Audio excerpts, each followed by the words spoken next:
A travel ban is not something that we're currently considering. The reason for that is simply, I think it's twofold. The first is there already is a multi-layered screening protocol in place in our transportation system. There are extensive screening measures on the ground in West Africa where this outbreak has occurred to ensure that individuals that have symptoms of Ebola, in other words, are contagious, cannot board international aircraft. There's guidelines and guidance and training that has been given to flight crews to ensure that they are aware of what the symptoms of Ebola are and can spot individuals who may be suffering from the symptoms of Ebola. There was an incident over the weekend that I know got some public attention about an aircraft that landed at Newark, raising concerns that there may be an individual on board who had symptoms of Ebola. Now, it turned out that this individual did not actually have Ebola, but it was an indication that the flight crews were well educated in terms of what they should be on the lookout for. There also is a protocol in place for Customs and Border Patrol officers who are manning our ports of entry to be on the lookout for individuals, again, that may be exhibiting symptoms of Ebola, in other words, that are contagious with Ebola.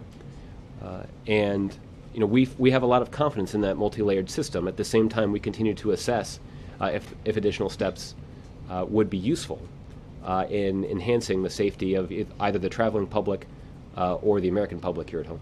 No matter how much screening you do, either entering the country or before they board in the originating country, without a travel ban, obviously people could still get into this country with Ebola, and we all know that, right? That has occurred once since the outbreak first occurred 7 months ago.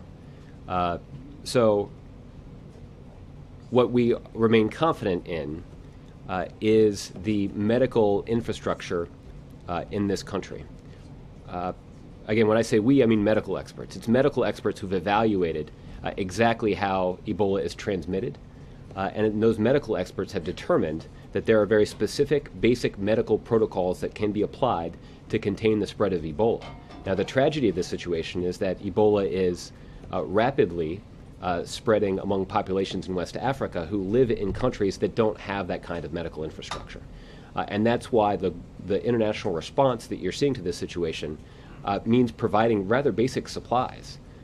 And that is why the Department of Defense can play such a key role in supporting that effort. And what we have actually seen in just the last few weeks since the President committed Pentagon resources to assisting in this effort, that commitment has galvanized the international community. That now that the Department of Defense is invested in providing logistical support to response efforts on the ground, we're seeing international organizations and countries around the world pledge additional resources and additional personnel to support the effort to contain this outbreak.